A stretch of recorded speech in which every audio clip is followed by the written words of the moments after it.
Hello guys, आप सबका बहुत बहुत स्वागत है। और आज हम लोग बात करने वाले हैं हाइपोथेटिको डिडक्टिव एंड एम्पिरिको इंडक्टिव रिसर्च की। क्या आपको ये नाम सुनने में कठिन लग रहे हैं? क्या आपने पहले इन नामों को कभी नहीं सुना है? तो भाई मैं आपको बता दूं कि ये नाम बहुत पहले से आ रहे हैं। इन पे बहुत सारे क्वेश्चंस जो हैं बन करके आ चुके हैं हमारे प्रीवियस ईयर्स में, और आज हम इन कंसेप्ट को समझने वाले हैं। हो सकता है आपने ये नाम ना सुने हो, लेकिन आपने हो सकता है सुना हो पॉजिटिविज्म एंड पोस्ट पॉजिटिविज्म, या आपने सुना हो क्वालिटेटिव या क्वांटिटेटिव रिसर्च। ये सेम ही चीजें हैं, बट ये नाम थोड़े डिफिकल्ट हैं। ये सारे कंसेप्ट जिसकी मैंने अभी बात करी, ये सब एक दूसरे से जुड़े हुए हैं। लेकिन आगे बढ़ने से पहले हम एक एनालिटिक्स देख लेते हैं। एनालिटिक्स का मतलब है कि ये जो टॉपिक है, इससे प्रीवियस ईयर्स जो है हमारे, उससे कितने क्वेश्चंस बने। तो हमारे वेबसाइट और ऐप का ये नया फीचर है जिसमें आप हर एक लेक्चर के बारे में जान सकते हो कि हर ईयर में, पिछले ईयर्स में कितने कितने क्वेश्चंस जो है वो बने। कैसे काम करता है, क्या इसका फायदा है, थोड़ा देखते हैं। तो हम लोग इसके लिए चलेंगे यहाँ पे अपने रिसर्च एप्टीट्यूड के कोर्स पे। तो यहाँ हम क्लिक करते हैं, ये हमारा रिसर्च एप्टीट्यूड का कोर्स खुल गया। और इसके अंदर हम लोग चलते हैं नीचे लेक्चर लिस्ट पे, और यहाँ पे हम लोग क्लिक करते हैं हाइपोथेटिको डिडक्टिव, है ना। तो यहाँ पे आप देख सकते हो ये हाइपोथेटिको डिडक्टिव और एम्पिरिको इंडक्टिव रिसर्च का जो टॉपिक है उसका पूरा चार्ट बन करके आ गया कि कितने कितने ईयर्स में कितने कितने प्रतिशत जो है क्वेश्चंस बन करके आए हैं। अगर आप डेटा इंटरप्रिटेशन करते हो तो आप फेमिलियर हो गए कि यही डेटा होता है और उसे हमें इंटरप्रेट करना होता है। तो इसको अगर हम लोग इंटरप्रेट करें तो हम देख रहे हैं कि 2023 में ये बहुत ज्यादा नहीं आया, सबसे ज्यादा ये आया है 2022 में और 2020 में, है ना। एक इंपॉर्टेंट टॉपिक है, लेकिन ऐसा लग रहा है कि धीरे धीरे अब इससे क्वेश्चंस जो है वो आना शायद बंद हो जाएंगे या कम हो जाएंगे। बट फिर भी एक अंदाजा है ना। और इससे हमें थोड़ा आइडिया मिलता है कि कितने सीरियसनेस के साथ हमें इन टॉपिक्स को तैयार करना होता है। अच्छा टॉपिक है, मॉडरेट टॉपिक है, थोड़ा सा हम लोग देख लेंगे तो सही रहेगा। लेकिन बहुत ज्यादा एक्सपेक्ट ना करें कि ये आपके जो पेपर है उसमें देखो भाई, मैं कोई वीडियो बना सब में नहीं बोलता हूँ अरे ये इंपॉर्टेंट है, ये तो आएगा ही आएगा। लॉजिक के साथ बात करते हैं, एनालिटिक्स के साथ बात करते हैं, डेटा के साथ बात करते हैं, साइंस के साथ बात करते हैं कि क्या आपको पढ़ना है, क्या आपको नहीं पढ़ना है, या क्या आपको ठीक ठीक तो एटलीस्ट थोड़ा बहुत पढ़ना है ना। तो आज का चैप्टर है, देख लो भाई, इंपॉर्टेंट है, बट ट्रेंड जो दिखा रहे हैं शायद हो सकता है ये आना थोड़ा कम हो जाए फ्यूचर में, है ना। ओके, तो यहां पे जैसे मैंने बोला, इन दोनों बड़े बड़े टर्म्स को हम पॉजिटिविज्म और पोस्ट पॉजिटिविज्म भी कह सकते हैं। शॉर्ट में समझ लेते हैं क्या मतलब होता है पॉजिटिविज्म का और पोस्ट पॉजिटिविज्म का। तो पॉजिटिविज्म का मतलब है एक ऐसी विचारधारा, है ना, एक ऐसी विचारधारा जो ये कहती है कि हमारे चारों ओर जो प्रकृति है, जो वास्तविकता है, जो रियलिटी है, उसको हम लोग अपने सेंसेस से समझ सकते हैं, या उसको हम लोग साइंटिफिक टूल से मेजर करके समझ सकते हैं। ये दोनों बातें रिलेटेड हैं। कैसे? कोई भी चीज को आप तभी माप सकते हो ना जब आपकी सेंसेस उसे समझ पाए। क्या आप कोई ऐसी चीज माप सकते हो, कोई ऐसी चीज नाप सकते हो जिसको आपकी ज्ञानेंद्रियां, आपकी सेंसेस नहीं समझ पाती? तो दोनों बातें सिमिलर हैं। पॉजिटिविज्म क्या कहता है कि कोई भी चीज इस दुनिया में जो एग्जिस्ट करती है उसको हम मेजर कर सकते हैं, एवरीथिंग इज मेजरेबल। या ये भी कह सकते हो कि पॉजिटिविज्म ये क्लेम करता है कि उस दुनिया की जो रियलिटी है वो हम अपनी सेंसेस से एक्सपीरियंस कर सकते हैं। उप्स, ओके।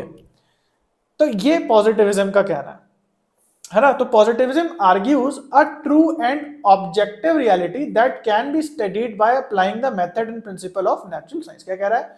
जो हमारे चारों रियलिटी हैं, अगर हम लोग उसको साइंटिफिकली देखें तो हम उन सभी चीजों को समझ सकते हैं और अपनी जानकारी बढ़ा सकते हैं। और ये जितनी भी चारों हमारी चीजें हैं वो डायरेक्ट ऑब्जर्वेशन से, है ना, हम उसको वेरीफाई कर सकते हैं।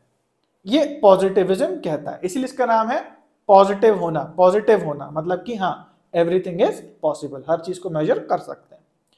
पोस्ट पॉजिटिविज्म थोड़ी मॉडर्न विचारधारा है जो पॉजिटिविज्म के बाद आई, और ये कहती है कि भाई देखो, हर एक चीज को आप इस दुनिया में जो एग्जिस्ट करती है उसको मेजर नहीं कर सकते, क्योंकि आपकी ज्ञानेंद्रियां और उन ज्ञानेंद्रियों या उन सेंसेस से बनी जो आपकी समझ है वो अधूरी है। मतलब आपकी ज्ञानेंद्रियां सारा डेटा नहीं कलेक्ट कर सकती, हर एक चीज को अनुभव नहीं कर सकती।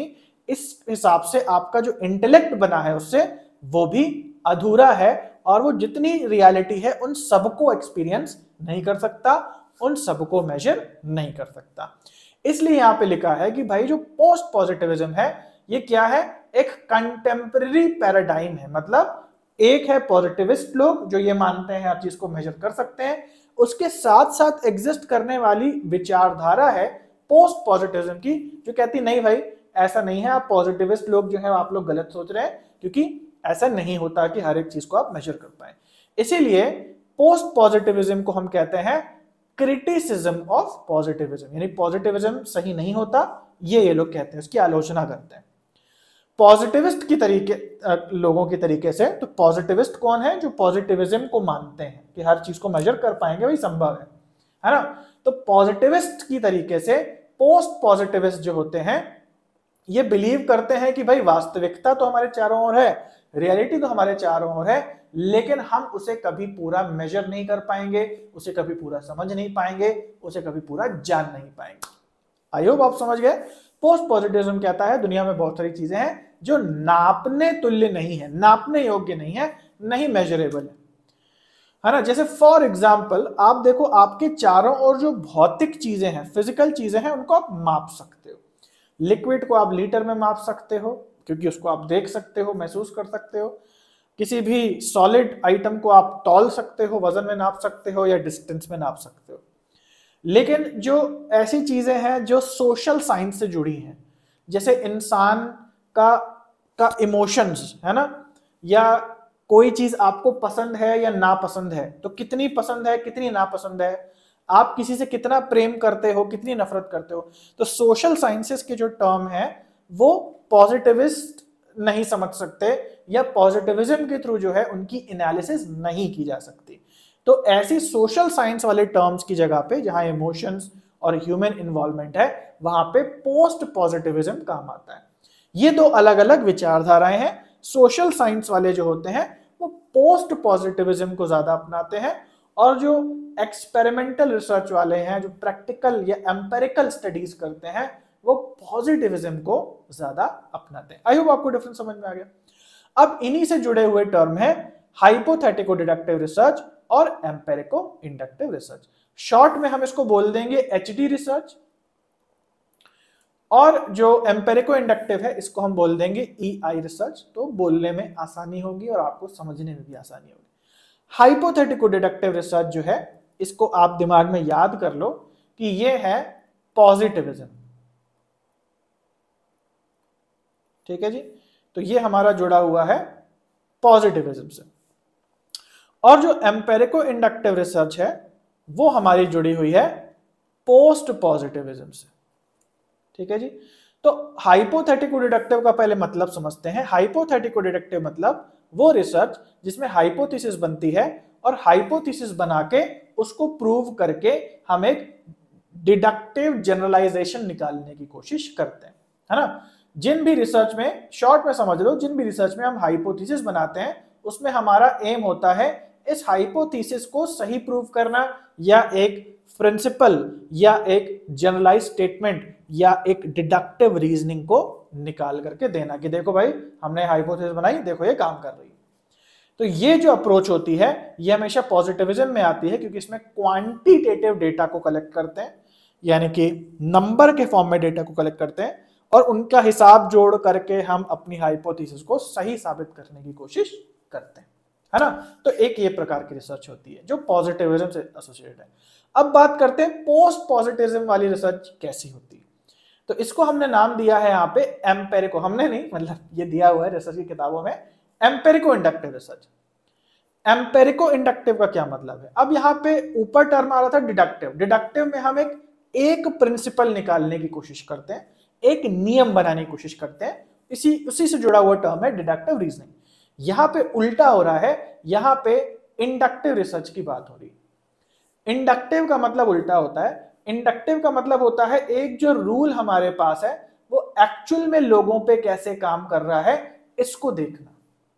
इंडक्टिव का मतलब पर्टिकुलर पे, अलग अलग लोगों पे देखना कि भाई एक रूल कैसे काम करता है, और डिडक्टिव का मतलब एक रूल निकालने की कोशिश करना, है ना। तो इसीलिए जो पोस्ट पॉजिटिविज्म है वो किससे जुड़ा हुआ है? लोगों से, लोगों के पर्सपेक्टिव से, लोगों के पर्सनल अनुभवों से। तो एक नियम, कोई एक बात, कोई एक फिनोमेना एक्चुअल में रियल लाइफ में लोगों पे कैसे काम कर रहा है, इसकी जो जानकारी है, इसकी जो स्टडी है, वो किसमें होती है? पोस्ट पॉजिटिविज्म में या एम्पेरिको इंडक्टिव में। यहां पे लगा है एम्पेरिको। एम्पेरिको का मतलब है प्रैक्टिकल होना। ध्यान दीजिएगा, ये एम्पेरिकल रिसर्च नहीं है।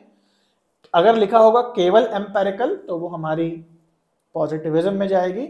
यहां पे लिखा है एम्पेरिको इंडक्टिव। एम्पेरिको मतलब यहां प्रैक्टिकल है, प्रैक्टिकली किसी नियम को जांचना लोगों पे कि वो कैसे काम करता है।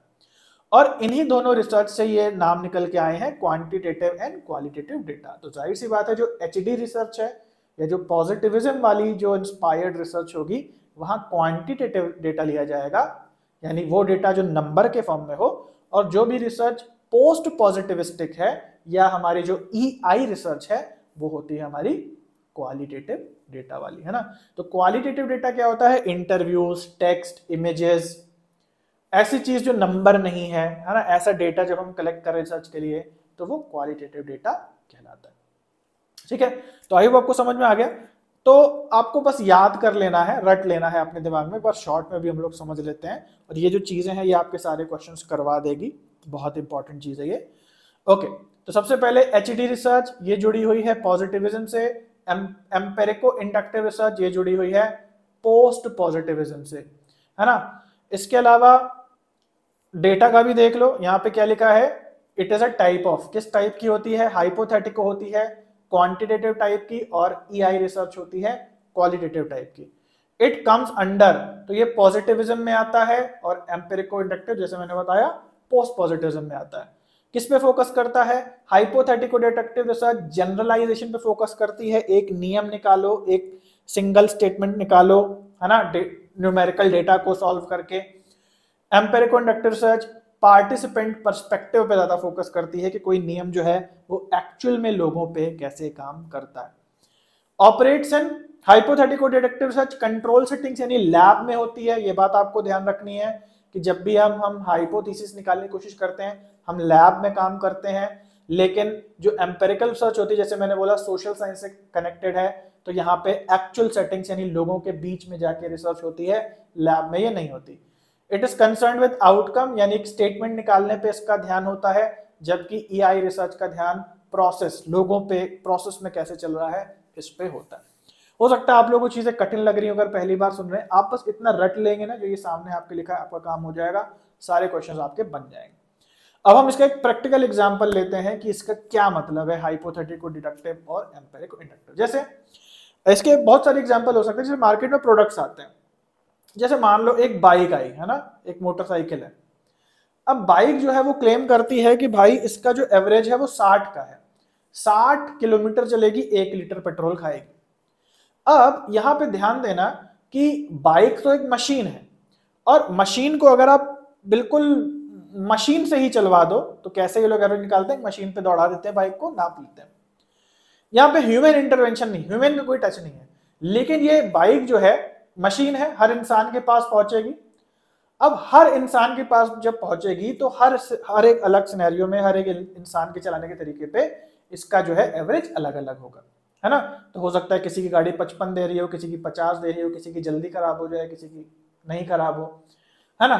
तो इंसान का जो अपना तरीका है वो बदल गया। तो यहाँ पे क्या हो रहा है? यहाँ पे जो हमारा फोकस है वो किस पे है? एक स्टेटमेंट निकालने पे कि कितना गाड़ी एवरेज देती है, और हमने लैब में ट्राई कर लिया कि हाँ भाई इतना एवरेज है। बट यहाँ पे क्या है कि जो रियलिटी है, जो एक्चुअल प्रोसेस हो रहा है, जो नेचुरल सेटिंग है, वहां हर एक व्यक्ति का क्या तरीका है वो ज्यादा मायने रखता है। इसलिए यहाँ पे ये चीज हर व्यक्ति के हिसाब से बदलती चली जा रही है।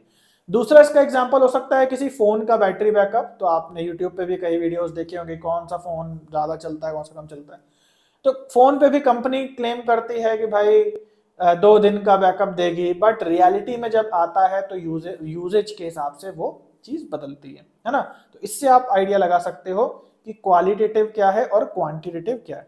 तो क्वांटिटेटिव क्या है कि निश्चित चीजों को ये मेजर कर सकता है, इंसान के यूजेज पैटर्न को क्वांटिटेटिवली मेजर नहीं किया जा सकता। जब वो वाकई लोगों के पास जाती है तो हर व्यक्ति का हैंडलिंग का तरीका और सब चीजें अलग होती हैं, तो वहां पे वेरिएशंस आ जाते हैं। तो ये हो गया हमारा पॉजिटिविस्ट तरीका कि भाई एकदम डेटा लेकर के नियम निकाल दिया, और ये हो गया हमारा पोस्ट पॉजिटिविस्ट तरीका जहां हर व्यक्ति का अपना सोचना है, अपना काम करने का तरीका है, और उस हिसाब से अलग अलग जो है आउटकम निकल के आते हैं, उनको देखना होता है, प्रोसेस को देखना होता है। ओके, आई होप ये बात समझ में आ गई। बड़ा इजी चैप्टर है भाई, कुछ ज्यादा इसमें कॉम्प्लिकेटेड नहीं है। ओके, तो देख लेते हैं यहाँ पे एक क्वेश्चन इसके बेसिस पे। When in a process of reasoning observation is followed by theory, hypothesis and interpretation, that approach to research is known as. क्या कह रहा है कि when in a process of reasoning observation is followed by theory, जब observation जो है theory के बाद आए, है ना, थ्योरी निकल गई, अब हम ऑब्जर्व कर रहे हैं कि हाँ भाई क्या है ना, थ्योरी, हाइपोथेसिस एंड इंटरप्रिटेशन। तो थ्योरी बनी है, हाइपोथेसिस बनी है, उसका मतलब निकाला गया है, तो ये अप्रोच जो है वो क्या कहलाती है। तो ध्यान से समझना क्या कह रहा है, चार्ट बना के समझते हैं। Observation is followed by theory, पहले एक थ्योरी है ना, यानी कि आप नियम है, जनरलाइज स्टेटमेंट है, और हम इसको ऑब्जर्व कर रहे हैं कि रियल लाइफ में ये थ्योरी कैसे काम करती। तो वही चीज मैंने आपको ऊपर बताई अभी, कहां पे होता है ये, EI के अंदर। थ्योरी निकालने को हम क्या बोलते हैं, HD रिसर्च, कि भाई हम किसी तरीके से नियम बना दें, है ना, क्वांटिटेटिव डेटा से। बट जब रियल लाइफ में उसको ट्राई करें तो थ्योरी टू ऑब्जर्वेशन, अभी जो मैंने आपको एग्जांपल दिया कि थ्योरी निकाली गई कि इतना गाड़ी का माइलेज है, लेकिन ऑब्जर्व किया गया जब अलग अलग लोगों ने चलाया कि उतना ज्यादा नहीं जाता, थोड़ा कम ही जाता, क्योंकि लोग थोड़ा रफ चलाते हैं, सड़कें टेढ़ी मेढ़ी हैं, सड़कों पे गड्ढे ज्यादा है। तो ऑब्जर्वेशन जब आती है थ्योरी के बाद, तो वो कैसी रीजनिंग कहलाती है, इंडक्टिव रीजनिंग कहलाती है। आई होप आप समझ गए, इंडक्टिव डिडक्टिव हमारा लॉजिकल रीजनिंग में भी आता है ना। ओके, अगला क्वेश्चन देखते हैं। In inductive approach theory is generated out of. अगर इंडक्टिव अप्रोच की बात करें तो थ्योरी जो है किससे जनरेट होकर के निकलती है। थ्योरी का मतलब, जैसे मैंने आप लोगों को बताया कि आप इंडक्टिव रिसर्च को आप मान लो हमारी EI रिसर्च, डिडक्टिव रिसर्च को आप मान लो हाइपोथेटिको डिडक्टिव रिसर्च। तो किस चीज से जो है हमारी मेन थ्योरी जो है निकल करके आती है, ऑब्जर्वेशन से हमारी थ्योरी निकल के आती है, रिसर्च जो कि इससे थ्योरी निकल के आती है, फील्ड में जो नोट्स बनाए उससे थ्योरी निकल के आती है, या अनदर थ्योरी निकल के आती है। ठीक है, तो जब भी आप ध्यान दें कि जो थ्योरी निकल करके आएगी वो किससे निकल के आएगी, जो हमने रिसर्च करी है, रिसर्च करी, थ्योरी निकल के आई, थ्योरी जो निकल के आई उसको हमने ऑब्जर्व करा रियल लाइफ सिचुएशन, ये प्रोसेस है ना। तो रिसर्च डन जो है इससे हमारी थ्योरी निकल के आती है। अगला क्वेश्चन है, which among the following is a valid criticism of experimental method in social science. अगर सोशल साइंस के अंदर हम लोग एक्सपेरिमेंटल मेथड यूज करते हैं या फिर पॉजिटिविज्म यूज करते हैं, तो उसके क्या क्या क्रिटिसिज्म है, क्या क्या आलोचनाएं हैं। ये इम्पॉसिबल है कि सोशल सिचुएशन को हम कंडक्ट करें एक्सपेरिमेंट करा के या पॉजिटिविज्म से। आर्टिफिशियलिटी ऑफ लेबोरेटरी कंडीशन, यानी लैब जो है उसकी कंडीशन नकली होती है, जिसमें हम सोशल साइंस वाले एक्सपेरिमेंट नहीं कर सकते। Unavailability of good experiment in social science, यानी कि अच्छे एक्सपेरिमेंट्स नहीं अवेलेबल है सोशल साइंस के क्षेत्र में।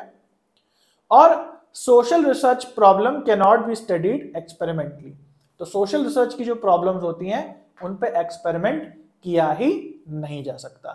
तो हो सकता है आप में से काफी बच्चे कंफ्यूज्ड हो इसके लिए, क्योंकि हो सकता है अगर आपने पहले से मेरे से नहीं पढ़ा है तो अभी परेशान मत हो, हम लोग अभी क्वेश्चंस को समझने के लिए लगा रहे हैं या अपने नॉलेज को टेस्ट करने के लिए नहीं लगा रहे हैं।